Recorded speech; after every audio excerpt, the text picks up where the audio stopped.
Snellen Visual Acuity Chart explained by AZLAN ADNAN, M.A. Wednesday, 19th of November 2025. Introduction. The Snellen Visual Acuity Chart is the classic tool used worldwide to measure distance vision. Its rows of gradually shrinking letters provide a quick, standardized way to gauge how clearly a person can see at 6 meters. Though created more than 160 years ago, it remains a mainstay in eye clinics, schools, and hospitals. Its strength lies in simplicity. The chart requires minimal equipment, delivers easy-to-interpret results, and offers a universal reference point for comparing vision across individuals and populations. Historical background: Herman Snellen, a Dutch ophthalmologist, introduced the chart in 1862. Before his work, eye testing lacked consistency, relying on improvised symbols that varied from one examiner to another. Snellen changed this by designing optotypes, letters constructed with precise proportions, so each line represented a measurable difference in acuity. The chart quickly spread across Europe and later the world, becoming the gold standard for rapid vision screening. How the Snellen fraction works. A Snellen result is written as a fraction. For example, 6.6, 6.12, or 6.60. The top number is the testing distance, typically 6 meters in countries using metric conventions. The lower number represents the distance at which a person with standard vision should be able to read the same line. A reading of 6.6 denotes normal vision. A reading of 6.12 means you must stand at 6 meters to read what someone with typical acuity can read at 12 meters. The larger the second number, the poorer the visual acuity. Clinical uses. Clinicians use the Snellen chart to screen for refractive errors such as myopia, hyperopia, and astigmatism. It also helps monitor disease progression in conditions like cataracts, diabetic retinopathy, and macular degeneration. In emergency settings, the chart offers a quick assessment of visual function, guiding triage and referral decisions. It remains valuable in occupational health, licensing examinations, and school screenings. Limitations of the Snellen chart. The chart measures only high-contrast black-on-white resolution. Everyday vision requires more: contrast sensitivity, dynamic vision, peripheral awareness, and the ability to function in dim or glaring light. The Snellen chart cannot capture these important dimensions. Line spacing and the unequal number of letters per row can introduce inconsistencies. Lighting, chart quality, and patient literacy can affect results. Because of these shortcomings, many clinics complement Snellen testing with additional assessments. The logmar alternative. The logmar chart, widely used in research and specialist clinics, addresses several weaknesses of the Snellen system. It features equal numbers of letters per line, consistent spacing, and optotypes scaled by logarithmic progression rather than arbitrary jumps. Logmar scoring provides more precise, reproducible measurements. Small improvements or declines in vision are easier to quantify. For this reason, logmar has become the preferred tool in clinical trials and advanced ophthalmic practice, though Snellen remains more common in general care due to familiarity and ease of use. A Snellen result gives a snapshot of visual clarity under ideal conditions. It does not necessarily reflect how a person functions in dim rooms, crowded streets, or bright sunlight.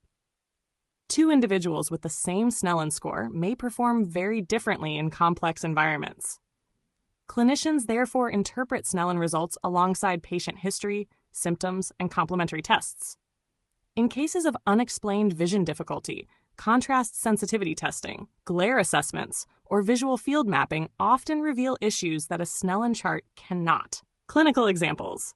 A patient with cataracts may still achieve 6/9 on a Snellen chart, yet complain of severe glare and trouble driving at night.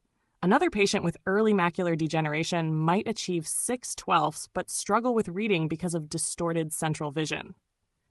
These examples show that Snellen acuity is only one part of the visual performance story.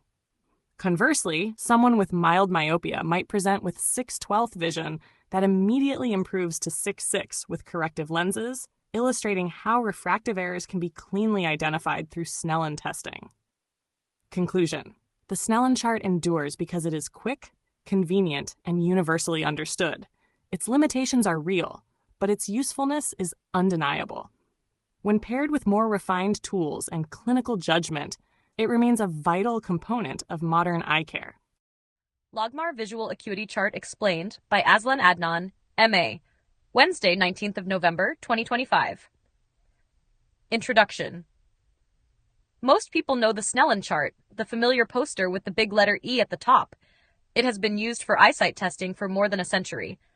There is another chart that specialists rely on today because it is more precise. It is called the logmar chart, which stands for logarithm of the minimum angle of resolution. History and development. The logmar chart was created in the early 1970s. Two vision scientists developed it at the National Vision Research Institute of Australia in Melbourne. Their names were Ian Bailey and Jan Lovey. They wanted a more accurate method because the Snellen chart had several flaws. Snellen lines do not shrink in a regular pattern. Some lines have more letters, some fewer, and some letters are harder to read than others. These irregularities make Snellen results inconsistent. You can score differently on 2 different days even if your eyesight has not changed. The Bailey-Lovey design. Bailey and Lovey solved this by designing a chart with strict structure. Each line becomes smaller by an exact mathematical step. Each line has the same number of letters. The spacing between letters and between lines also follows a uniform ratio. They published this design in 1976. It became known as the Bailey-Lovey chart. Adoption in clinical research. The logmar approach became internationally recognized in the early 1980s. This happened when it was adopted for the early treatment diabetic retinopathy study in the United States.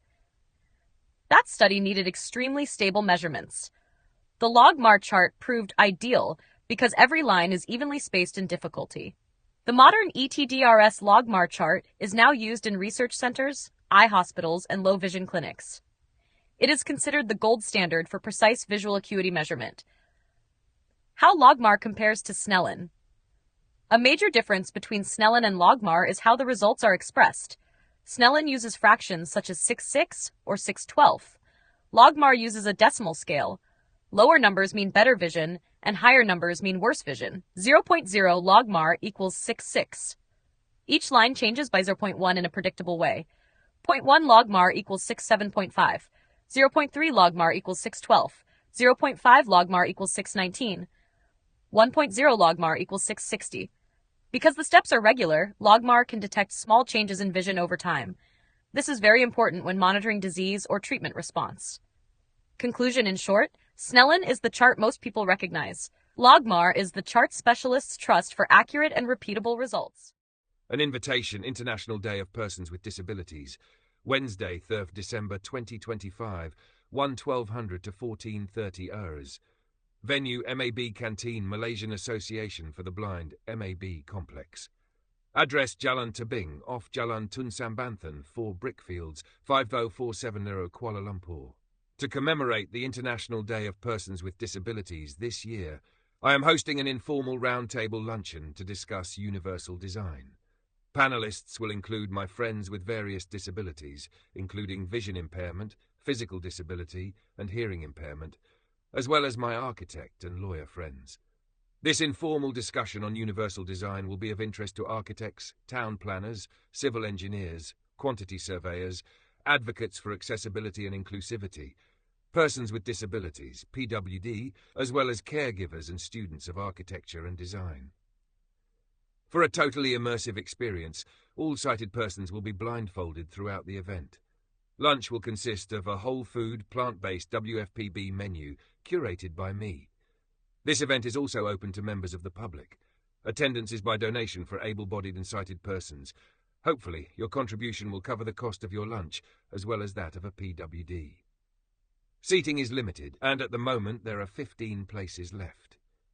To confirm your attendance, please make your voluntary contribution by scanning the QR code.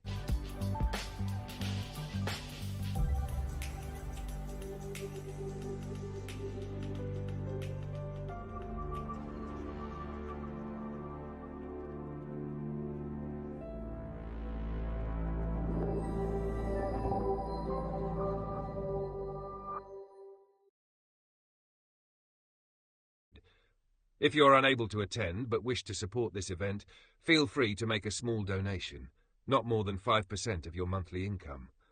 Any excess funds will go towards ongoing treatments to restore my vision. We will have a fruitful and meaningful discussion that will raise awareness of the need for universal design for PWD. Universal design. For background information on universal design, I have made several videos. Links are in the video description below. AZLAN ADNAN MA, VIP founder, Green Party of Malaysia.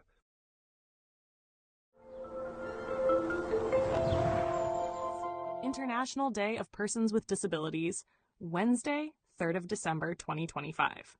Every year, 3rd of December is officially recognized by the United Nations as the International Day of Persons with Disabilities. It has been observed globally since its proclamation in 1992 under UN General Assembly Resolution 4730. The day promotes understanding of disability issues, supports the dignity, rights, and well-being of persons with disabilities, and raises awareness of the importance of inclusion in all spheres of life: political, social, economic, and cultural.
don't forget to hit that subscribe button to show your support.